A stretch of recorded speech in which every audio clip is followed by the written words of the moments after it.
Thank you for listening to the Speaking Out on Sex Abuse podcast with host Clara and Jimmy Hinton. If you're new to the podcast, please subscribe and share so you never miss an episode. Search for us on your favorite podcast app, or you can find the podcast on jimmyhinton.org and findingahealingplace.com. Please rate our show, subscribe, and share so we can spread the word.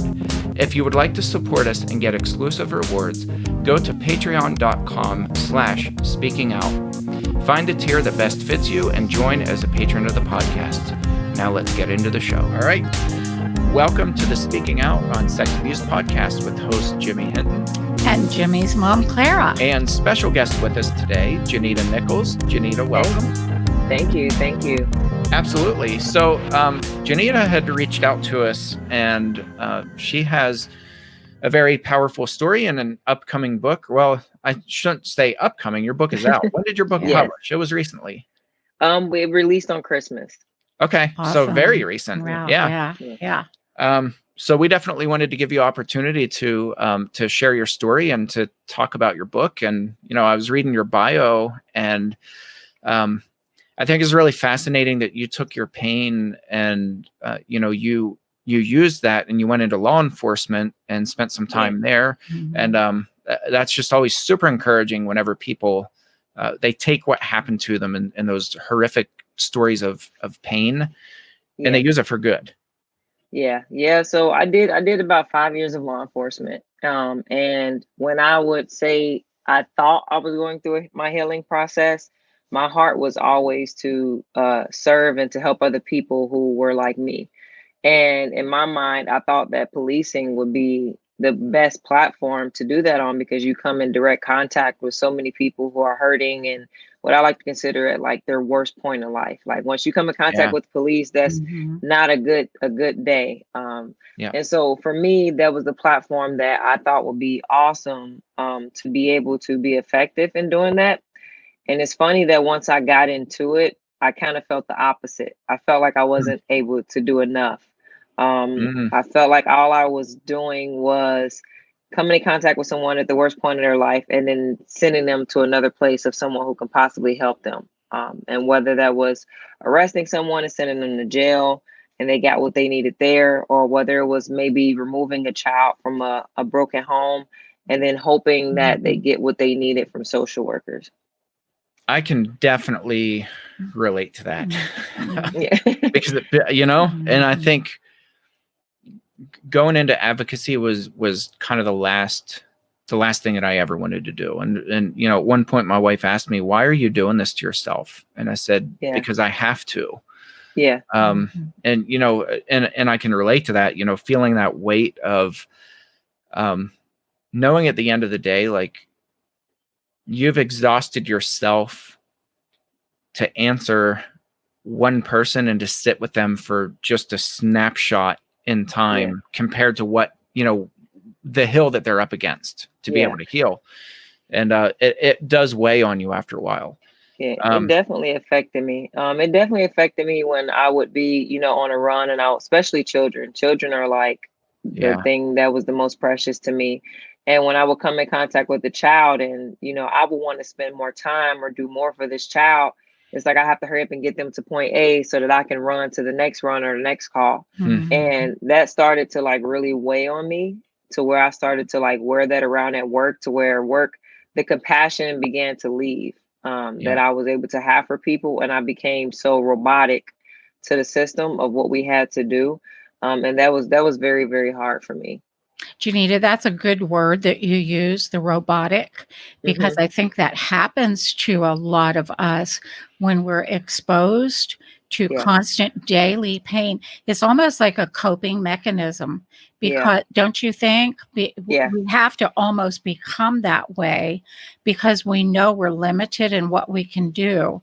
And if we open our hearts wide to all of that, is too much. It's just way too much. And that was the only way you could really get through your days. I mean, as a cop, I would, respond to something that was disastrous, something that was very, hard for the normal, what I would consider normal civilian to see. Sure. And then you may leave something that's just that deep and impactful to going to someone complaining about a dog barking. And so There you you going go. through Yeah. all these different things and seeing all these different experiences that in order for you to get through it, you have to become numb to what you're seeing, because that's Yep. the only way. Otherwise, it was runs that I would go to and I would sit in my car and just cry. And I would Mhm. have to, like, call my husband, and I had to program myself to be able to just do my job, get out, not carry it, and do something else. And I feel like that took away a part of me that God created me with, which was that person who has a heart for people, who's very Mhm. compassionate, who wants to fix everyone's problems, which sometimes can Mhm. be my downfall. But it started to like sear that side of me to where I had to like Mhm. hide that part of me in order to be able to get through my day to day. Mhm. Totally get it. Yeah. Yeah. Well, Totally get it. I want to back up in time a little bit, Hmm. and let you share part of your story and what led to you writing your book. And Okay. I want our listeners to hear your story and kind of where it all began. Okay, I'll break it down for you because I will tell you it's very long. So my story is I just got it's you. it Yeah. never ended, and my story is even continuing now. So Yeah. but even as a child, I would say around the age of about 6, I was exposed to sex. I don't know what words I can say, but Yeah. I'm very Yep. open and Fine. transparent. So Absolutely. um Go for it. at about age of 6, I was exposed to sex by a family member. And if I can remember correctly, it was my cousin. And I had a cousin, it was actually brothers. One of them would force me to give him oral sex. Hmm. And then the other one would cause, pretty much have sex with me at a young age. And this continued through my whole childhood. And I want to say I was around 8 or 9 when my mother met her husband. She met her husband. It was 4 of us, and she got married to this man, and he was an abuser. I remember clearly the first day that he introduced me to sex and the day he made me uncomfortable. But at a young age, I was pretty much. I'm trying to find the correct word to say. I was pretty much taken advantage of because of my vulnerability. I was a child Mhm. who just wanted to be loved. I loved affection. I loved compassion. I had an aunt and a grandmother who showed it to me frequently. So it was something I desired. And so when I would go home, I desired those same things. But I had a mother who was working all the time. In my opinion, she was addicted to alcohol. And so her going to the bar and the club was kind of her thing. And so, me not knowing my father or having a relationship with a father, when my stepfather came, it was kind of like, okay, I have the father figure that I've been longing for. And I believe that he played on that. He saw my Mhm. desire, he saw my need for that. And it was a way that he was able to kind of come into my world and offer something that I didn't have. And I believe that when I was around 8 was the first time that I was physically assaulted by him. I remember, I want to say I was 10 years old, and my cousin was finally arrested for the abuse that he caused me and my sister, because I found out my sister was also being abused by him. Mhm. He Hmm. ended up going away. And I remember riding in the car because my stepdad, one of the things that he did was he manipulated me into telling me that I couldn't tell my mother. It was kind of like he built this Mhm. bond with me and this trust in me to where, hey, if you say something, not only are you going to get in trouble too, but you're going to ruin the world that we're trying to create for you. And so Hmm. that manipulation and that tactic caused me to be in silence. It caused me to fear. But when I saw my mother react to my cousin the way that she did, I was like, oh, so it is safe to tell her. I can tell my mom what happened. And when I was about 10 years old, we were riding home from the hospital where I had to go to get a rape kit. And I turned the music down and I said, Mom, I need to tell you something. The same thing that, you know, my cousin, which I won't name, was doing to me, my stepdad is doing the same thing. And she didn't say a word. She was silent. We rolled home the rest of the way, and it was like pitch silence. And we walked into the house. And when we got into the house, my stepdad was in the room. My mother walked in there and she talked to him and told him what I said. They made me wait in the other room. And I come in the room, they call me in, and he's there. I'm talking about boohoo crying. Like he had the whole theatrics. And how could you tell your mother I did something like this to you? I would never. I love you. I'm sorry, whatever. Mhm. And it was just whole performance. And I'm looking at him and I'm looking at my mom, and she's soaking it all in. And I get punished. I get put on the punishment for lying Oh. and for saying something like that about my stepfather. And the next day he came into my room and he handed me a $20 bill and said, I told you not to say nothing. Now look what you did. And so for me, it was confusing, but it was also hurtful. And in that point, I kind of felt alone. And so from the age of, I would say 6 till about 15, I was victimized over 300 times. And it was predominantly by my stepfather.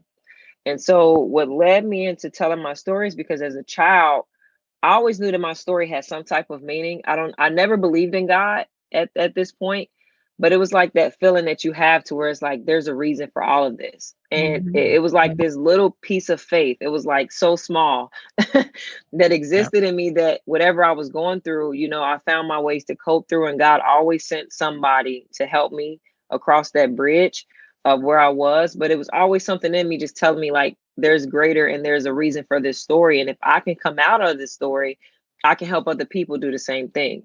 And I was never able to formulate that into a plan of the what, like, what am I supposed to do with it?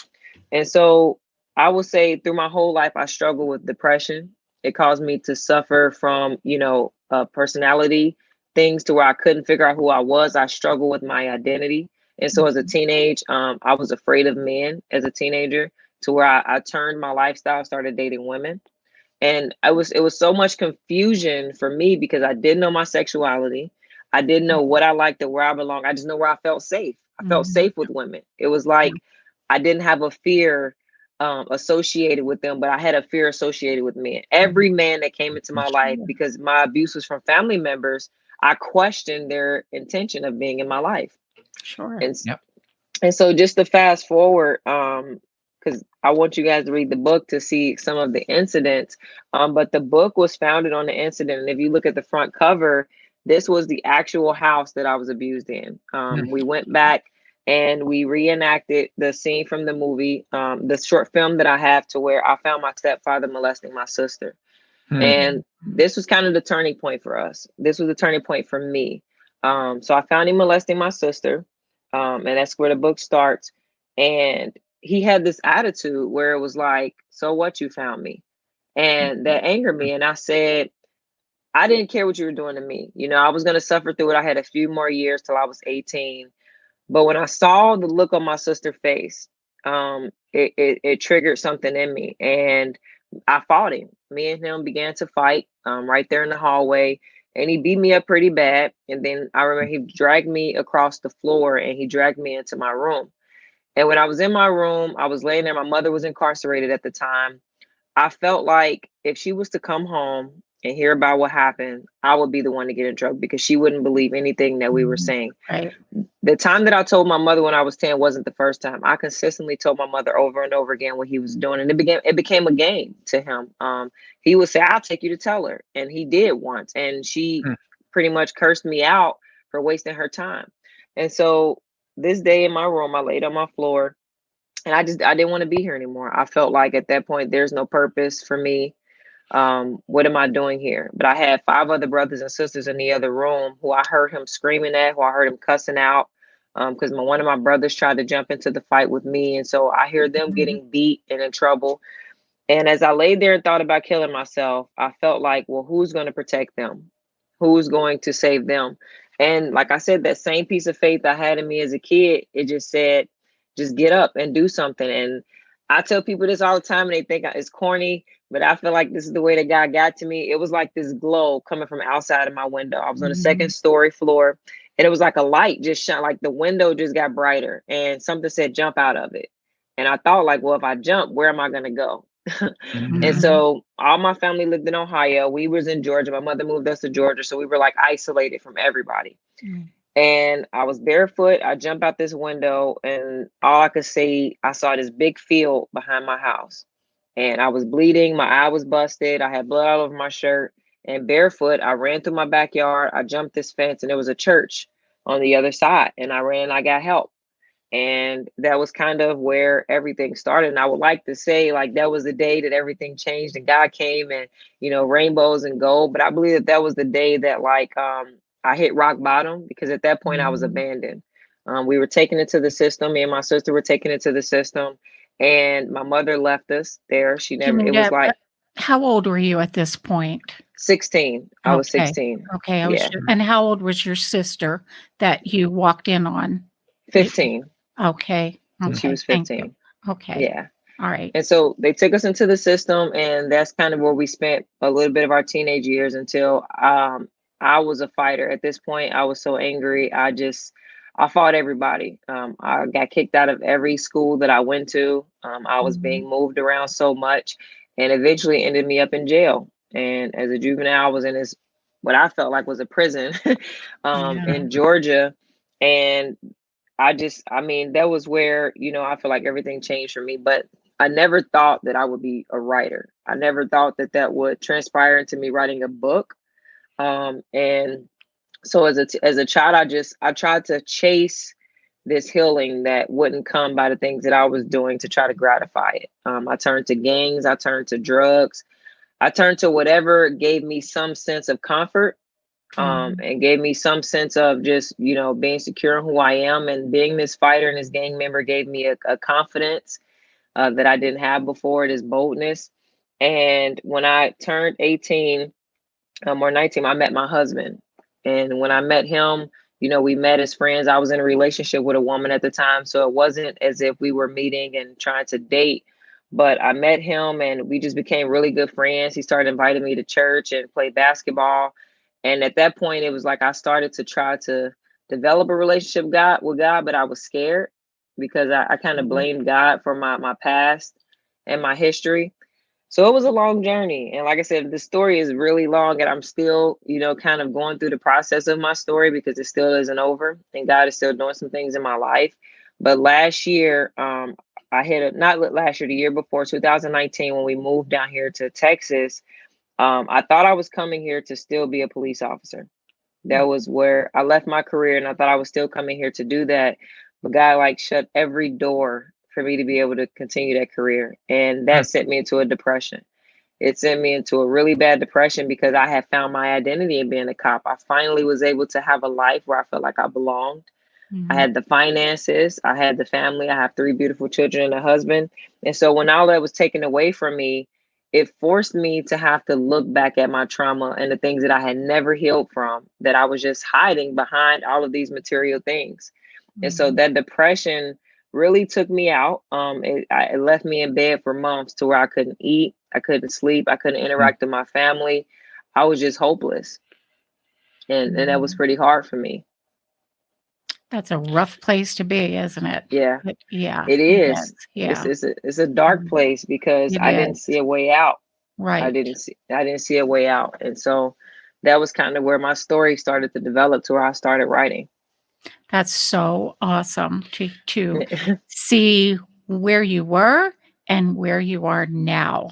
And Yes. that little spark of faith that you talk about, I have written about that time and time again. I believe that God instills that in us, Yeah. and it takes one awful lot to put that little spark out. Yeah. It's there, and we never know what's going to ignite it. And for you, obviously, it got ignited. So Yes. it Yes. shows in your face, in your smile, in your. Well, It thank you. does. It's wonderful. Thank It you. really is. You're welcome. Yes. I think, it's interesting to me too, as I'm a minister, and I always find this tension within the church culture where the church generally does so much damage for survivors, for embracing abusers. I talk and write about that a lot, where the church is the one place where innocent people should feel safe for a short time, for the time that they're there. Yeah. And ironically, it's the one place where we practice cheap grace, and we bring abusers in and we're like, oh, you're just supposed to love everybody. And they see the alligator tears that your stepdad gave, and they're like, well, they might have done these things, but they're really sorry for what they've done. Yeah. And so the church welcomes abusers with open arms. But then there's this other side of it where God is so powerful that he takes really, really broken people. And I mean, the absolute most horrific stories that I've ever heard of trauma, it's always God who who rescues them, who pulls Yeah. them out of that, whether they believe in God or not. Yeah. Um, And yeah, speaking of and church that's your hurt, story. that's kind of where I think that was where let's say where God tried to save me. And I believe that the church that I went to at the time when I decided to give my life with Christ, it taught me religion. Yeah. And the fact that I learned about religion before God's love, it caused me to try and fix up my outer appearance and try to look a certain way to just fit in at the church. Because I remember sitting in one of these pastors' office, and I know it was God speaking to me, because at this point, like I told you, I didn't believe in God, but God was speaking to that little piece of faith that he put in me. And it couldn't be anyone but God, because I had never told this man my story. And so what I tried to do, because at the time I carried the image of a male. I dressed like a male. I behaved like a male. I carried that whole appearance of just covering up my body and covering up who I truly was. And the part that got to me is that the church was more focused on changing that than they were as far as my healing and my story and telling me about God's love and allowing God to do it organically. Because one thing that I like to tell people is God wasn't trying to stop me from being gay. God was trying to heal me and heal the broken parts of me. And I believe that in him doing that, it would have changed what I was attracted to. But the reason why my attractions were where they were, because that was my safe place and I didn't feel safe anywhere else. And so church for me ruined that for me, because it caused me to, when I would have thoughts, it caused me to feel like I wasn't good enough because I wasn't in my word enough. Maybe you didn't pray enough. So, except when my thoughts were causing me in a way to respond to my fears, you know? So when I came to the church, it was like, okay, you're supposed to be married to him. The person, my husband, who actually brought me to church, thank God we ended up married, but that was what was being told to me. Like, this is who God sent to you. And I'm like, I So don't you feel did. So you didn't marry your husband because the church told you had to. I did. And that's where and that's why I went wrong, is because, and that was so hard. And when I say that God is still working on us, is when I married my husband, because I felt like religion told me to, like, this is what I have to do to be accepted by God. This is the life that I'm supposed to live. So once I begin to walk out those biblical footsteps, then God is going to open some miracle door in heaven to say, I am finally pleased with you. Now let me pull away all those things that has you broken. And I feel like what the church doesn't do is it doesn't help people with trauma. It tries to teach them religion as if religion was going to heal them from trauma. And from being a person who was in this church for years, it finally got me to the point to where one day in church, I said, I have to get out of here. I said, because if I don't get out of here, then either I'm going to turn away from God or I'm going to probably end up hurting myself. Like, it was those two choices. It wasn't an option to stay. And I ended up dating my husband. I changed my life. I left what I felt like, okay, this is sin. And I did it in, I feel like, the worst way possible, because I hurt a lot of people in a way that I chose to do it. And I thought that walking away from this lifestyle and then dating my husband, I'm coming into this relationship broken. I had not given God the time to heal me from the trauma that I had. And because of that, I was further traumatized in the beginning of me and my husband's relationship when we were dating. We ended up being intimate because I thought that's what I had to do if I want to keep them. It was kind of like this thing that men put in my perspective, where if I wanted them to love me, I wanted them around, I had to give them my body. And so even though my husband was in the church, we ended up sleeping together. I ended up getting pregnant. Well, what does church tell you? You can't have a baby out of wedlock. You have to get married. This is the way that the guy wants it to be done. And I remember going to counseling, telling my pastor how I was feeling and how, sorry I was for getting pregnant, how it was never my intention. We literally were intimate one time and it happened. And I feel like that's all it takes. But I remember being told that next Sunday in church, after this session, he was in the pulpit and he started to preach to what I came to counseling for. Like, the reason why things aren't going right in people's lives is because y'all are shacking up and all these different things. So I'm in church feeling convicted, like, okay, well, how do I make it right? And we were told, like, well, the way to make it right is to get married. And so I'm like, okay, my son is due in February. So how do I rush a wedding? My belly is getting bigger. So how do we do it? And it was like, well, you have to do it in secrecy, because the Bible says don't let your left hand know what your right hand doing. So we didn't even tell our families. We didn't tell our family. So now we're in this church. And when I tell you, if Uber and Lyft was available the day I got married, I would have been out of there. but the pastor's wife gave me a ride, and I'm downstairs and I'm nervous. It was so bad that when we were doing the rehearsal, he had to tell me to look my husband in the eyes when I was saying it, but I didn't mean anything I was saying. I was afraid. And so I was like, well, if I run, I do love my husband at this point. I did have a deep love for him, but I'm like, if I run, will I lose him? Like, will I lose this relationship? And so I stood in the church and I lied before God because I didn't love my husband. I didn't love him in the way that I felt like you should before you get married. And I didn't have those feelings. And so what I realized was, me and my husband were talking the other day, is we never dealt with the trauma. And so because I did that, me and my husband went through hell in the beginning of our relationship because I was afraid to be intimate with men. He couldn't understand it.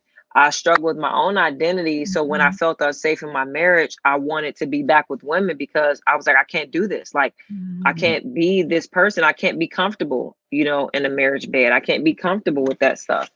And so it was really, really hard. It was really hard. And I feel like church taught me that. And then God ended up reaching me to the place he got me to another church that taught me about his love. And I was like, whoa, like, this is totally different than what I was learning before. Like, this is freeing. It was like, literally, I felt like God was just ripping away things that I had been taught. Because when I first went to this church, I was like, oh, the pastor's wife got holes in her jeans and she's wearing jeans on stage, when this church told me you're supposed to wear a skirt. Like, women can't be on the stage with a skirt on. And I started to unlearn religion and learn love. And I feel like that's when that faith in me began to grow, because I started to see who God really was. Yeah. I think that's really powerful. There are so many parts of your story that could be taken, and just each section could relate to so many people, Janitta. People struggle today with their identity and often are criticized and judged and immediately told you're wrong, you're sinful, but nobody seems to bother to get to the root of things. How did this happen? Why is this going on? And when you're saying that within the church, they're worried about exterior things, very exterior, how we present ourselves to others, what we look like. We have to dress a certain way, speak a certain way, act a certain way. Have the right mood when you walk in the door. Fit the profile. That's not who God is. God takes us where we are.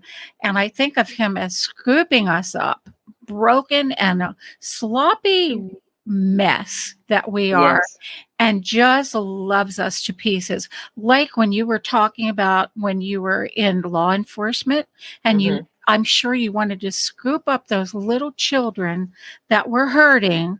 I'm sure many were dirty and needed clothes and baths, and who cares? You love them. You wanted to love them. That's our God. That's our God. And I think so many people hurt within the church because they haven't met God yet. They haven't met our Father yet. So you've addressed that. You've addressed so many different issues about the fears that you struggle with yet. Every man you knew disappointed you and hurt you, and just traumatized you. So how are you supposed to look at a man and understand this one's going to be different? But Jimmy, I didn't mean to take over, but it's just so your story is so powerful. Just so many people are hurting out there and need to hear your story. Well, I mean, there's so many layers to your story too that I think people are going to relate to, because there's, first of all, there's the trauma, there's the overall theme of trauma, and just people generally don't know how to process trauma because churches don't allow it. They don't allow trauma. A lot of them. I mean, some do. Some are fantastic at allowing people to process their trauma and talk about their trauma. But there is this inherent expectation that you take whatever it is that you're dealing with and you just lay it at God's feet, and God's going to, wave his wand and you're going to be better. And if it's not, then you don't have enough faith. Or, we have all these cliches that we throw at people, or you're doing something in secrecy that must be bad, that God's not healing you. We hear all those things. So there's that layer of trauma. And then, I really relate to your, the identity crisis that you faced. Like, I talk about that a lot. I was born in 1979, right in between. I don't have a label, so I'm right in between Generation X and millennials. 1979 doesn't have a label. But like, I'm a middle child, number 6 out of 11, 5 older, 5 younger. Poor Jimmy, right? So I already was messed up to begin with. And then when we found out that my dad was an abuser, I mean, I idolized him. Mm-hmm. And, it was the polar opposite of your stepfather and what you had gone through. We didn't know he was abusing, and I idolized him. And so, that whole world came crashing down. So there's the identity crisis. And then, the acting out sexually, or like with you, you didn't trust men, so you migrated to women, and that makes sense. And there are just so many layers to this in the church. I mean, the teen pregnancy, there's so many layers to this that I want churches to get and understand that trauma is messy. Mm-hmm. There is no instant fix. There is no healing. There is no telling people you need to behave this way and God will make your life better. Like, it doesn't work that way. God reaches down into a very broken world, and he protects the innocent from those who consume them, who oppress them, and who steal from them, who rob their souls of something valuable. God protects those people, and then he reaches into their life and he really carries people. He lifts them up and he protects people. Well, I love your explanation of God working from the inside out. Yeah. God enters. I feel like God enters within, and God changes us from within, and eventually whatever needs to be changed outside in our behaviors, our thinking, our speech, that changes by our knowing God. Simply by our, yes.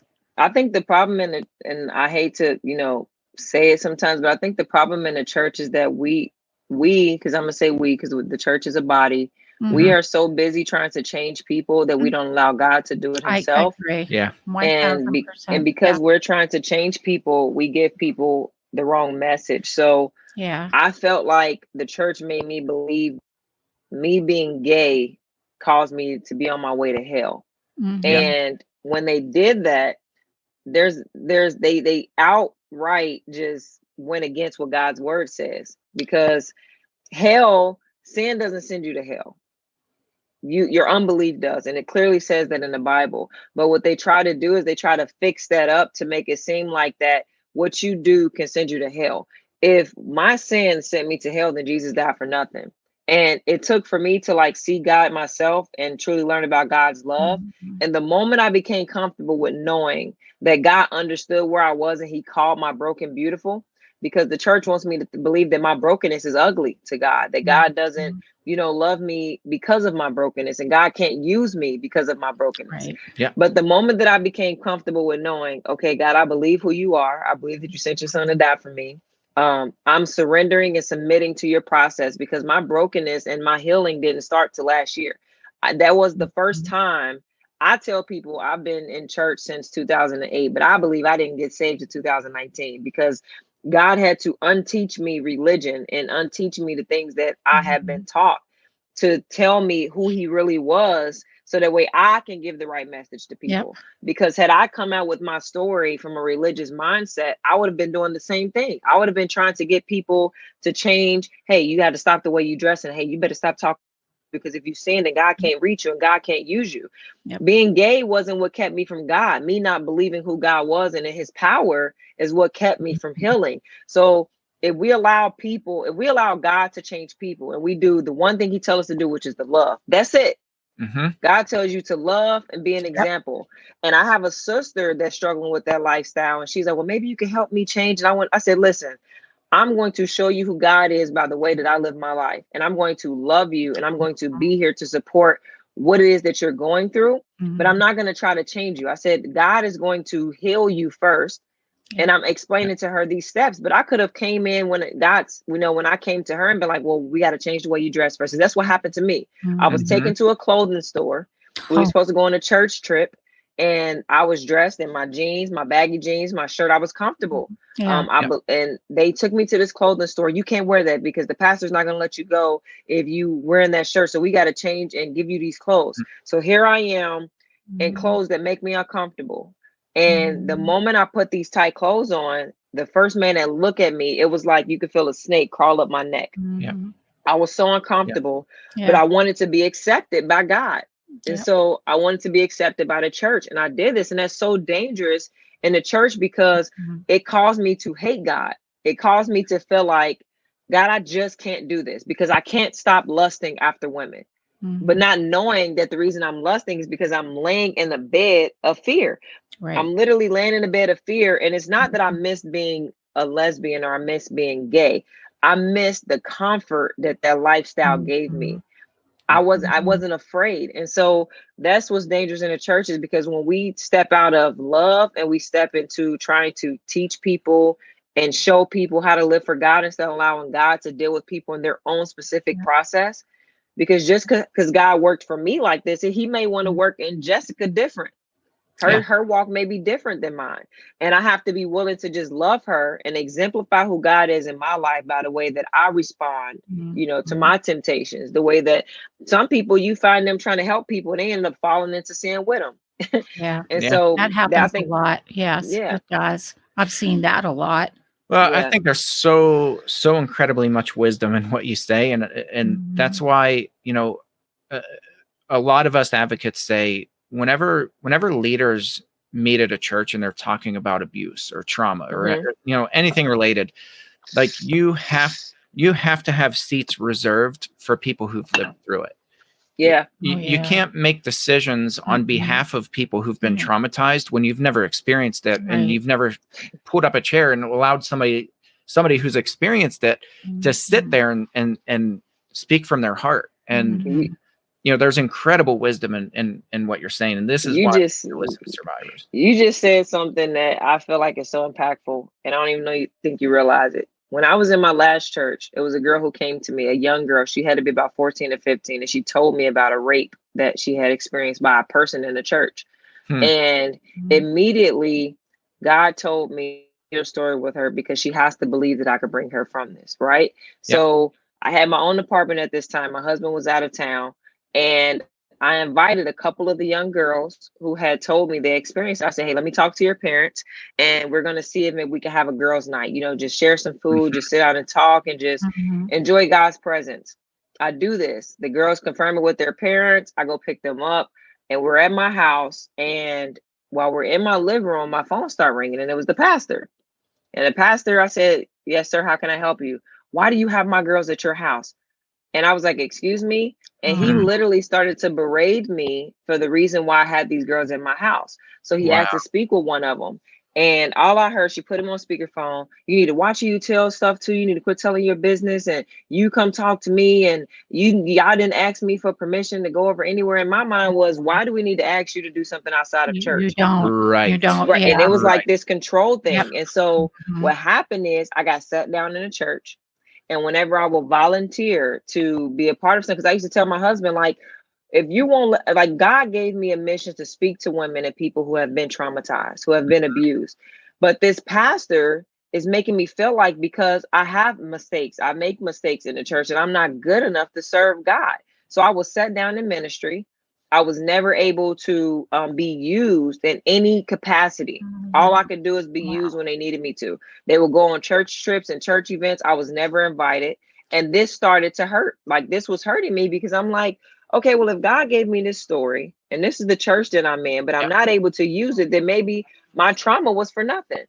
Then maybe what I went through was for nothing. And that's the danger in the church is because they feel like because you struggle, because you fall short in some areas, which we all do. There's not one person. I don't care if you're a pastor. I don't care if you're a deacon. I don't care if you own multi-campuses. You all have some sort of piece of you that you need to consistently come back to God for.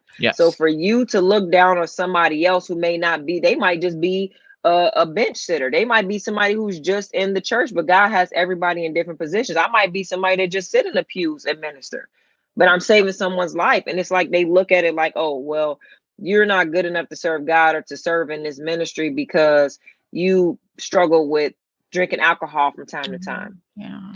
And so they disqualify you. I think that's the irony, is you were disqualified from the one thing that God gifted you to be able, like these girls trusted you because you had been through severe trauma, and you're a leader. You knew how to relate to them, you knew how to talk to them, you knew how to make them feel safe. Yeah.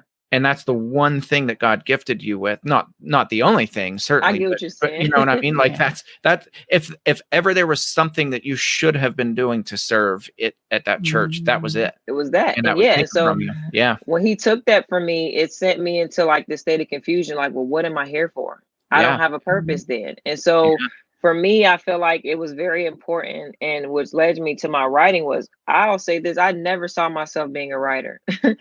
I never wanted to write a book. I was a person who didn't like books. I was a person that if you gave a book, I'd be like, yeah, I'll read it. And then I'll read the back and then I'll Google what it's about. And so that was me.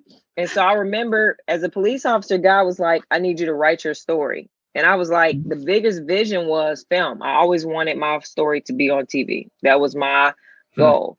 So when God said, write your story down, I was like, I'm about to skip that step. Let me find somebody who, let me find someone who does film. And I had, in the second church I went to, there was somebody who did films. He's got Emmys for it. He's been on the Dove Awards. Wow. Yeah.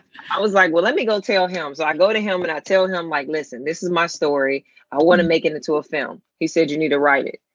And I was like, well, I'm telling you. So do you know somebody that can write it for me? And then we can go from there. Maybe we can sit down and talk. He said, no, you need to write it. So I didn't write it in book format, but I went home. I sat on my phone. I was like, all right, forget it. I'll write it. So I'm just telling a real quick story where I write it in 9 pages. And I come back to him like, look, I wrote it. I sent it to him. And he never read it. And I was like, okay, so he must not want this blessing that I'm trying to give him. So let me find somebody else. And so this whole time I'm being frustrated because nobody is listening to me. And so I go back to my career. I never write it. And then I remember God woke me up in the middle of the night and was like, this is the name of your book, The Secrets of My Mother. And at this time, I hated my mother. And I'm just being honest. At this time, I had no relationship with my mother. We talked from time to time, but I despised her. So I was like, oh, yeah, that's a good title because I'm getting ready to expose her. And I was looking at a way to expose her as a way to get her back and to hurt her. But God wouldn't allow me to write in that season because it was like I had the title, I had the vision of the book, but I wasn't yet ready in my heart to get to the point where I was ready to write with purpose. And so 5 years had went past. We ended up moving to Texas. And when I was in, I would say the worst season of my life, God gave me vision of what he wanted to do. And so I go to my husband and I'm like, I'm fighting to get on police departments. I'm being discriminated against and everything. And I'm trying to contact lawyers and news stations to bust my way into the door to be a police officer because I couldn't figure out why I couldn't get in. And so I go to my husband. My husband was like, well, the last thing I remember you saying that God told you to do, because sometimes we're at our lowest point. We need to go back to the one thing that we know for sure that God said and start there. And he said, God told you to write a book. I'm like, I don't want to write a book. I have 3 kids. We have bills. Our savings is one day going to run out. I have to go get a job. So I was disobedient. I didn't want to do the book. I was like, no, I'm not doing this. I finally get a police job. Finally. Oh, wow. And when I tell you, I go into this department and I was miserable. Like I'm talking about, I'm sitting in this police department and I feel like I don't belong. Like there was mornings to where I would get up to go to work, put on my uniform, and I would just cry. And my husband was like, girl, just go to work, just go. And one day I was sitting in the classroom and we were learning about some course. I can't even tell you because I was just so blanked out. And they called me into the office and they were like, I don't know what it is, but we just feel like you don't want to be here. I just broke down crying. I'm talking about, you know what, you're right. You're right. This is, God told me that I'm not supposed to be here. I gotta leave. I'm so sorry. I was like, I know I was supposed to hire other people. And I know I took, like, I'm literally like a whole baby in this office. And I take off my badge. I take off my ID card. I give it to him. I walk out. I sat in my car. I was like, okay, God, what do you want? You know what I'm like? What is it that you're trying to say that I'm not listening to? And I rode home and I put on my worship music and I just prayed and I cried. And I came home, I sat in my room and I was like, okay, I'll start writing the book. And that was it. That was the beginning. And I would love to say even at that point it was rainbows, because it wasn't. It was a struggle with God to believe the vision that he gave me, that I was able to accomplish it based on what I would like to call my deficiencies. You know, I never wrote a book before. I'm not an author, but the vision that God gave me is even bigger than just this book. This was just like what I would like to consider the degree. It's kind of like I went to school, I wrote the book, and I put it on paper, but the vision was bigger. And so it was a fight for a whole year, me and God just wrestling. It was just wrestling with this book and writing this book. And I even almost stopped it. It was already in printing and I almost stopped the release. So, wow. Yes. Now I really can't wait to read this book. I can't. I am dying to read this book. So it's coming. You had this incredibly strained relationship with your mom, understandably. What is your relationship now with your mom? It's not where I want it to be, but I would say there was healing that occurred and that we're still working through. Because before I was never open to giving her a chance to have a relationship with me. Yeah. And the relationship with my mother began, to make the story short, I was on my way to the gym, and there was things that I wrote about in this book, because one thing that God told me was he's going to use me to break generational curses in my family, right? He said that he showed me that the bondage and the generational curses that I was suffering from, it didn't start with me, but it can stop with me. So when I was writing my book about my story, he said, you can't tell your story without telling your mother's, because you have to be able to show the generational comparison. And so I was riding down the street and I was like, well, gosh, she's not telling me certain things about her past. There's certain things that I need to know about how I came about. There's certain things I need to know about my story, about, I didn't know my father at the time. And she gave me about 3 different men who was the possibility of being my father. But every time I asked her a question, it was like she circled around it. It was never a direct answer. And it was like she was hiding so many things. And I was riding down the street to the gym and I said, well, God, why is she doing this? Like, I can't get her to tell me the story and I can't write the book because I'm at a standstill, because I need to know certain parts. And he said, do you want to know why she won't tell you her story? And I said, why? And he said, because she's afraid of how you might view her. Your mother is afraid to tell her truth because of how she might be perceived.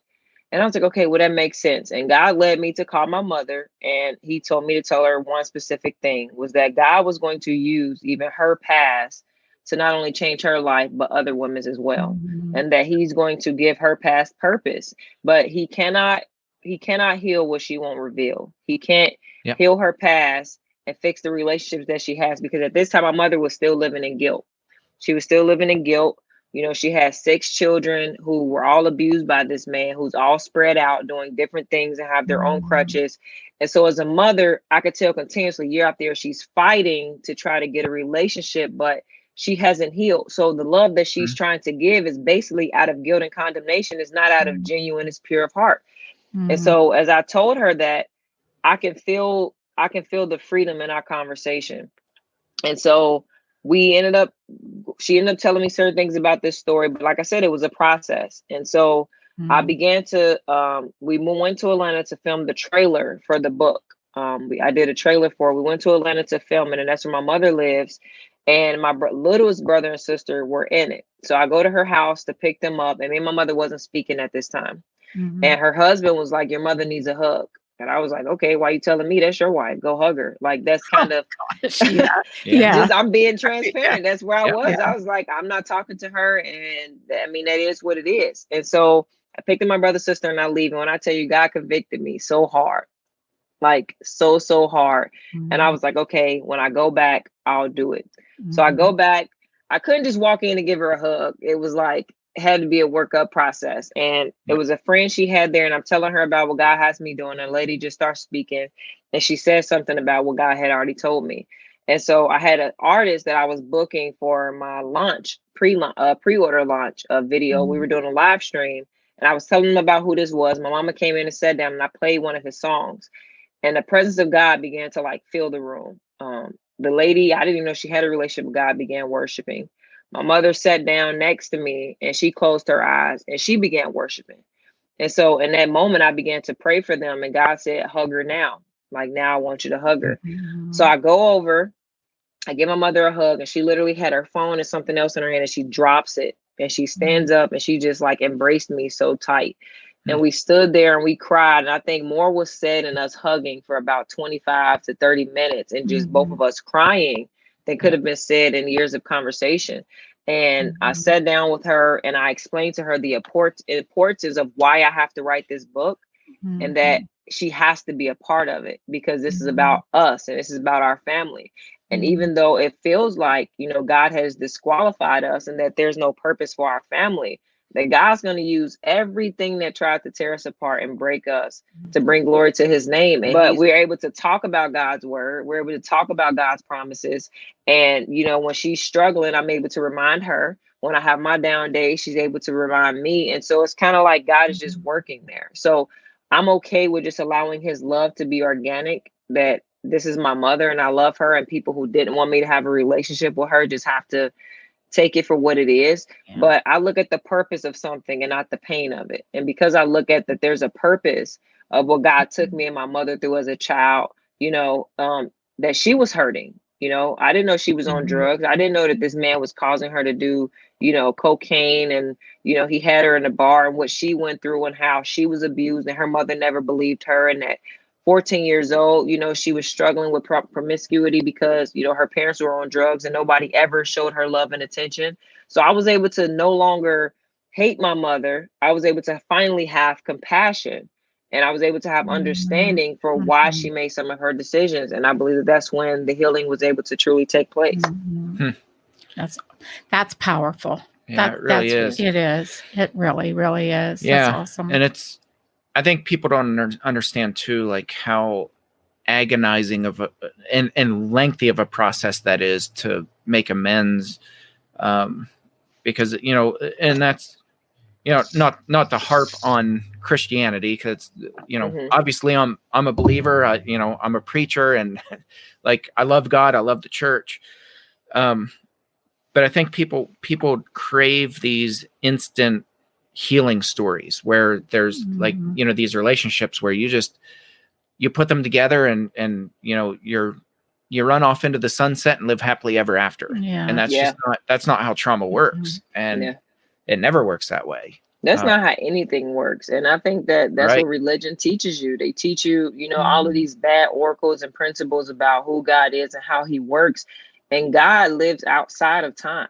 Like, he lives outside of time. And so for me, my 10 years of trying to figure out what God wanted me to do could have been one day for him, you know? So it's kind of more of where, like I said, God is still working. That's why you said, tell you my story. It's still not finished, you know? God is daily working on things in my relationship, in my marriage, and the vision that he gave me. I have everything that I feel like God spoke to me in my time of prayer, just written right here on my wall, so that I can always remember and always reflect on it. But it's a journey, and we have to be willing to go along the journey, because that's what God needs. And I feel like if you have a vision, then God can work. But I feel like people make it seem as if God doesn't have a vision for their life. And it's like, no, he just needs a vessel. He just needs someone that's willing to understand that, hey, God, you still love me, even though I feel like you caused me pain. And people make it seem like you have to come to God in a certain fashion, a certain form, with a certain prayer, in a certain, you know, place. There's times where I've been laying in my bed just boohoo crying, pillow soaked, and I'm just talking to God the same way I'm talking to you, and I'm telling God how I'm hurting, how I'm mad at him, and he can handle those things. But people, if people don't feel that they have a place to let that out and a place to go to, especially in the church, they run away from it because they feel like it's something in them that's telling them that they need more. And this church is telling them they have to suppress that part of them in order to look the part, in order to be a part of, you know, this culture that I feel like church has created. And I have stepped outside of that. I stepped outside of that because I feel like God can exist wherever you allow him to come in. And he can heal whatever you release to him. Everything you're talking about, Janitta, is having a relationship with God. And often the church is talking about the mechanics of religion. Exactly. And it messes us up. It does. Messes us up every time. Yeah, I never was focused on a relationship with God. I just wanted I go to church every Sunday, so people know, oh, don't do that around me because I worship God, or people like, well, let me not curse around you because of this. And it's like, I judged people based on religion. And when I got a real relationship with God, I understood how relationship works. How can I be in a marriage with a man knowing that he's going to make a mistake and not disqualifying that relationship and say, oh, well, I got to get a divorce because y'all made a mistake? Well, marriage is the same thing as with God. So when I'm married to God, because I make a mistake, he's not going to throw me away. He's not going to divorce me. He's not going to put me down. He continues to love. And we need to focus on relationship and not religion. That's why when people say, what religion are you? I'm just an obedient believer in God. That's it. I'm obedient to his word as close as I can be. And I believe in everything that he says. And I have faith in what he says he's going to bring to pass. That's where I am. I don't have a religion. I don't believe in religion. I believe religion was a set of rules that were created by people who wanted to control. And so when people say, I don't believe in religion, I don't either. Yeah, I don't either. Yeah, there's something, trauma definitely causes you to deconstruct. You use that word, and I went through that process too, where, like I was preaching and I just couldn't do it anymore. And I told my church, like, I need my 30 minutes with God. Like I want to publicly just call him out for what he allowed. I want to yell at him. I want to scream at him. And I was like, will you guys give me the permission to do that? And they said yes. And I couldn't believe it. And, and I told them, I was like, just so you know, there's no happy ending to this sermon, because that's not where I'm at. Like, I'm at a stage in my life where I am angry with God. And God is big enough that he invites us to share our grief and our sorrow. And I need my 30 minutes with him. And that was a huge turning point for me, where everything that I thought I knew about God, where it had just been put together for me by other people, that all just, it literally just shattered in a second. And it all came coming down, it came tumbling down, and God was standing before me in the raw. And and pain is raw, and trauma is raw. And I saw this picture of God who said, you don't have to pretend anymore.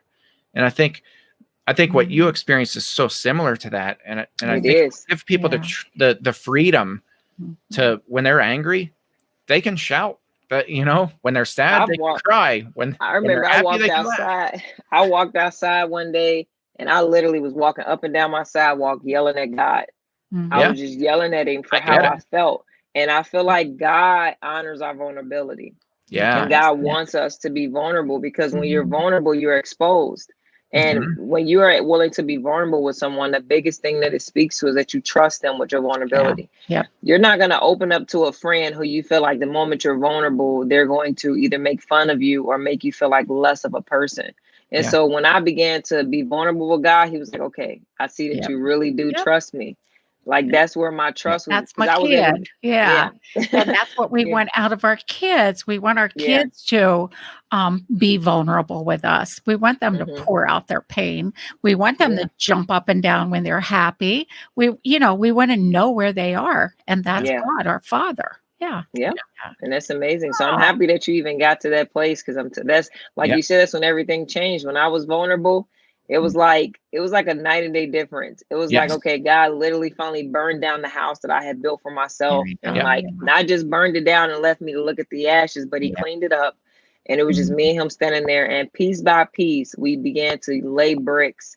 And with God's instruction, every brick I laid was the brick he told me to. And daily, I sought after him and sought after his instruction, because I didn't know what he wanted me to do. Last year, I went from making 6 figures to working for Instacart, delivering groceries, and in those moments where when I was able to talk to God, I had my worship music on, and while I'm shopping for people's groceries during what people feel like is one of the worst, years of their lives, because of COVID, I was able to experience with God. I came in contact with people. I prayed for people, and God, there was a purpose in that too. But I could have been like, what you mean? I'm going from making 6 figures and now you want me to go deliver groceries? That's humbling.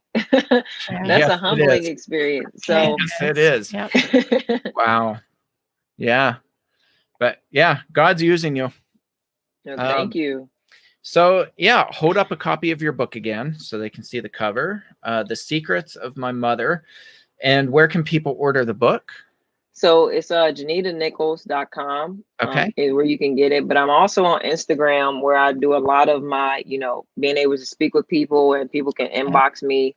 Yep. But I am Janitta Nichols is my Instagram, and you can click the link in my bio. I also have some shirts I just released called The Blood, Nothing But the Blood. It's for my No More Secrets brand that I started because I believe that once we reveal our secrets is where our freedom comes. And a lot of people are still held in bondage and held and trapped because of the secrets that they're holding to protect other people. And the moment that they realize that their healing is more important than someone else's image, I believe this when they can experience true freedom. So I started a brand called No More Secrets. It's not just more apparel, but right now it is. But it has a dove, which symbolizes, a lot to me, like in Isaiah. God, it's that olive branch, forgiveness. And that's one of the biggest thing I want people to understand is my story couldn't have been as impactful until I learned how to forgive not only my mother, but my abusers, because God loves them too. And it's hard to grasp that concept that God can love, people who do some of the most horrible things. But can you imagine the power in an abuser giving their life to God and verbally speaking out to say, I was an abuser and this is how God used me? There's so much power in that. But most people won't come out because they're afraid of their identity. And I'm not an advocate to say, I used to believe that all of my abusers should go to hell with burning gasoline draws on. That was my opinion. But I want everyone to come to know who God is so they can reach their full potential, because the same enemy that torments them with what their crutch is the same one that torments me. And God created all of us as dirty and evil as some people's lives really are. So my No More Secrets is also for people who are abusers. And I'm letting them know God can use you too. God has a purpose for you too, but you have to desire that purpose, and you can't be afraid of your testimony. Your testimony has some secret parts. And even in, me telling my story, I was an abuser. I abused women. I manipulated them because of my hurt. I just wanted from them what made me feel good. I would jump from relationship to relationship I wanted all these different people to love me and be attached to me. So now I'm, dating all these different women to just get other women to fall in love with me. I did it on purpose. It became a game. Like, well, if I can get her to fall in love with me, then I can get what I want. And I did those things. And so I believe that abuse people. And the moment that we can also set the abusers free, we can make this world a better place. That's very powerful. Yeah. There's a short video, you said? Yeah. So how do people find that? You can see that on YouTube. Okay. I'm not going to lie. After I released the video, I wanted to scale back because there's profanity in it. And I felt like God wanted me to be vulnerable, but I wasn't thinking about the audience part. I was just I want to tell you exactly how people were and what they did. So there is some hard parts to watch in it. But if you look up my name on YouTube, you'll see the Secrets of My Mother trailer. Okay. But if you go on my Instagram, it's also in the link in my bio. And the trailer was just the day that I found my stepdad molesting my sister. And there's a poem on there that speaks to it as well. It's very powerful and impactful. But like I said, I hired someone to pretty much have her hair the same way mine was, have on the same clothes. And she's barefoot running through the backyard of this house, which is the actual house that I jumped out of the window on. Wow. So I went back and I created it. And then on the back, this was the church that I ran to. So wow. Yeah. So yeah. Very powerful. Can't wait. Cannot wait. Seriously. But let me say that God gave me this whole vision. I mean, from the title to the cover, I had to fly. I didn't have the money. When God gave me this vision, I had not $1 to produce this book and $1 to shoot the film. God provided all the resources to bring about his vision. So even if someone believes that God is telling them to do something, he don't need you to make the provisions. He just needs you to believe and take the first step. Because I went to Atlanta. I scouted this house. I tried to get the lady to be involved. I hired cast. I had to fly them to Atlanta to put this on. And when I was trying to come up with the cover, it was a dream. God gave me a dream of what he wanted the cover to look like. So I hurry up and try to make it myself however I could so that I could not forget it. Right. And when I was getting my cover design, I sent it to the people who made my cover, and they came back with something that was totally different. They kept the image, but they put the church behind the girl, and it was like fire all around her. Yeah. And it immediately grieved my spirit because I said, no, oh my God, this is not what God told me to do. Yeah. I can't use that. Like, I need you to, I don't care if it looks simple. I don't care if it looks Hollywood. I love It has that to cover. look, Yeah. it has to look the way that God told me to do it. And so I sent it back and I said, no, do it like this. And so it came out perfect. Wow. Yeah. Very cool. Well, Janitta Nichols, thank you so much for being with us and for sharing your story. This was awesome. So powerful. Yeah. Very awesome. I hope we can do this again one day, but this is definitely awesome. And I thank you guys for extending your platform. And it's a breath of fresh air to know that you're believers. I'll tell you that. Awesome. Well, very cool. So to our listeners, we will link up in the description to all the links that Janitta mentioned, and order your copy. Help her out and get her story, and I think you'll be blessed. Thank you. Absolutely.